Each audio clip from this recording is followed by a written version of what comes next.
안녕하세요, 여러분. 오늘도 저희 채널을 찾아주셔서 감사합니다.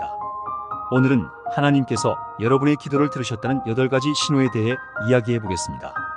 시작하기 전에 이 채널을 구독하고 알림벨을 눌러주세요. 하나님의 지혜를 통해 여러분의 삶이 변화될 것입니다. 하나님의 자녀로서 기도는 매우 중요합니다. 기도는 하나님과 깊은 관계를 형성하는 수단일 뿐만 아니라 마음의 소원을 하나님께 전달하는 방법입니다. 하나님께서는 여러분이 필요를 구할 때 기뻐하십니다. 이는 하나님께서 여러분의 삶에 개입할 수 있는 기회를 주기 때문입니다. 또한 하나님을 신뢰하고 순종하는 태도를 보여줍니다. 기도할 때 하나님께서 여러분에게 아버지로서의 역할을 하실 수 있도록 허락하는 것입니다. 하나님은 자녀의 필요를 돌보는 아버지가 되고 싶어 하십니다. 그러므로 중요한 문제가 있을 때마다 기도의 자리로 나아가야 합니다. 기도하는 습관을 길러야 합니다. 하나님은 항상 우리의 기도를 들으십니다. 이제 하나님께서 여러분의 기도를 들으셨다는 8가지 신호들을 함께 살펴보겠습니다. 첫 번째, 직감적 확신. 하나님께서 여러분의 요청을 해결하셨다는 직감을 느낄 때입니다. 성령님께서 여러분의 영혼에 부인할 수 없는 확신을 주실 것입니다. 요한일서 3장 24절, 그의 계명을 지키는 자는 주 안에 거하고 주는 그의 안에 거하시나니 우리에게 주신 성령으로 말미암아 그가 우리 안에 거하시는 줄을 우리가 아느니라. 이 답이 이제 여러분에게 있다는 것을 알게 됩니다. 사람들에게 설명하려 해도 이해하지 못할 수 있지만 이 느낌을 떨쳐낼 수 없을 것입니다. 이는 여러분의 마음에 평안함을 가져다 줍니다. 이 평안함은 우연이 아닙니다. 성령님께서 여러분의 마음에 평안을 주셔서 이제 안심할 수 있도록 하십니다. 두 번째, 하나님의 뜻에 따른 기도. 하나님의 계획에 따라 기도했을 때 응답이 있을 것을 확신할 수 있습니다. 성령님의 도움을 받아 기도할 때 하나님께서 들으셨다는 신호입니다. 요한일서 5장 14절에서 15절, 그를 향하여 우리의 가진 바 담대함이 이것이니 그의 뜻대로 무엇을 구하면 들으심이라.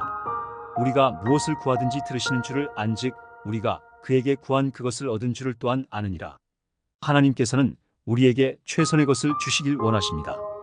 그분의 뜻에 맞춰 기도할 때 우리는 하나님의 계획 안에 있는 것입니다. 예를 들어 중요한 결정을 내리기 전 하나님께 기도로 여쭙고 그분의 뜻을 구할 때 하나님께서는 우리에게 지혜를 주시고 올바른 길로 인도해 주십니다.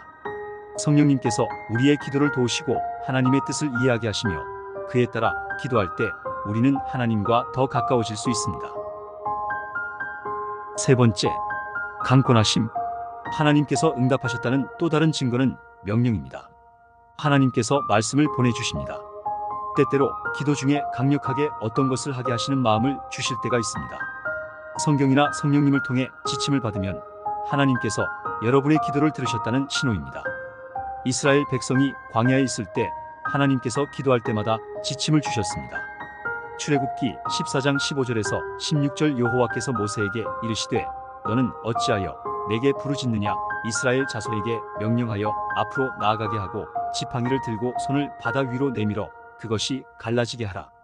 모세가 하나님의 지침을 따르자 홍해가 갈라졌습니다. 하나님께서는 우리의 기도에 응답하실 때 명확한 지침을 주시기도 합니다. 이는 우리가 올바른 길로 나아갈 수 있도록 도와주는 안내서와 같습니다. 성경을 읽는 중에 특정 구절이 마음에 와닿거나 기도 중에 성령님의 음성을 통해 특정 행동을 지시받을 때 이는 하나님께서 우리에게 길을 보여주시는 것입니다. 예를 들어 사업이나 진로 선택에 대한 기도를 할 때 성경 구절이나 기도 중 받은 영감이 우리의 결정을 도와줄 수 있습니다. 이러한 명령을 받을 때 우리는 하나님께서 우리의 기도를 들으셨다는 확신을 가질 수 있습니다. 네 번째, 기도 응답. 응답을 받았을 때 이는 하나님께서 여러분의 기도를 들으셨다는 명확한 신호입니다. 예레미야 33장 3절, 너는 내게 부르짖으라. 내가 내게 응답하겠고 내가 알지 못하는 크고 비밀한 일을 내게 보이리라. 하나님께서 우리의 기도에 응답하시는 방식은 다양할 수 있습니다. 때로는 즉각적인 응답이 오기도 하고 때로는 시간이 걸릴 수도 있습니다. 응답이 바로 오지 않을 때에도 하나님께서 일하고 계심을 믿고 기다려야 합니다. 예를 들어 어떤 기도는 상황의 변화나 사람들의 마음을 움직여 응답될 수 있습니다. 우리가 기도한 내용이 실제로 이루어질 때 하나님께서 우리의 기도를 들으셨다는 명확한 증거입니다. 다섯 번째, 믿음의 확신. 기도할 때 믿음이 확신에 찰 때 하나님께서 들으셨다는 증거입니다.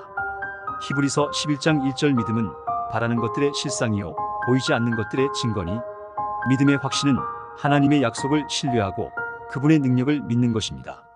하나님께서는 우리에게 믿음을 통해 응답하십니다. 기도 중에 확신이 생길 때 이는 하나님께서 우리의 기도를 들으셨다는 증거입니다. 이런 믿음의 확신은 우리의 영혼을 평안하게 하고 하나님께 대한 신뢰를 더욱 굳게 합니다. 여섯 번째, 감사의 마음. 기도할 때 감사의 마음이 생길 때 이는 하나님께서 응답하셨다는 신호입니다.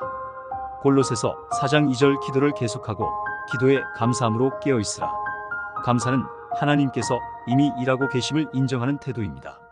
감사하는 마음으로 기도할 때 우리는 하나님의 선하심과 신실하심을 기억하게 됩니다. 감사는 또한 우리의 믿음을 강화시키며 하나님의 뜻에 더 가까이 나아가게 합니다. 기도 중에 자연스럽게 감사의 마음이 생길 때 이는 하나님께서 우리의 기도를 들으셨다는 증거입니다. 일곱 번째, 성령 충만. 하나님께서 천사를 보내서 여러분의 기도를 들으셨다는 신호를 주실 때가 있습니다. 성령님의 임재를 강하게 느낄 때 이는 하나님께서 우리의 기도를 들으셨다는 증거입니다. 사도행전 10장 4절 고넬료가 주목하여 보고 두려워 이르되 주여 무슨 일이니까? 천사가 이르되 내 기도와 구제가 하나님 앞에 상달되어 기억하신 바가 되었으니. 성령 충만은 하나님의 임재를 강하게 느끼는 순간입니다. 기도 중에 성령님의 임재를 느낄 때 이는 하나님께서 우리의 기도를 들으시고 응답하셨다는 신호입니다.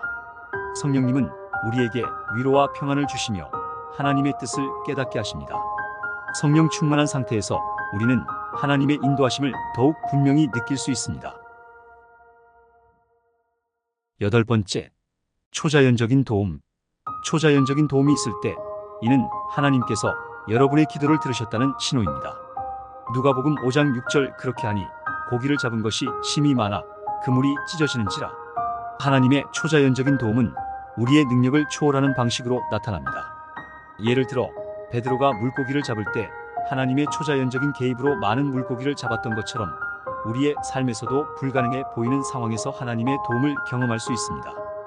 이런 경험은 하나님께서 우리의 기도를 들으시고 응답하셨다는 강력한 증거입니다. 초자연적인 도움은 때로는 물질적인 형태로, 때로는 관계나 상황의 변화로 나타날 수 있습니다. 이러한 도움을 받을 때 우리는 하나님의 임재와 능력을 더욱 깊이 체험하게 됩니다. 이제 하나님께서 기도를 들으셨다는 신호들을 이해하게 되었으니 민감하게 반응하고 기대 속에서 기다려야 합니다. 하나님께서 일하고 계심을 신뢰하며 강한 기도합시다. 하나님 아버지, 제 삶에서 하신 모든 일에 감사드립니다.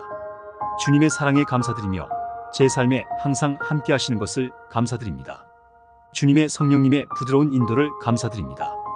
항상 제 기도를 들으시고 필요를 채워주심에 감사합니다. 주님의 자비를 구합니다. 주님의 피로 저를 정결하게 하시고 죄로부터 자유롭게 하소서. 제 기도가 주님의 뜻에 따라 이루어지길 원합니다. 예수님의 이름으로 기도합니다. 아멘.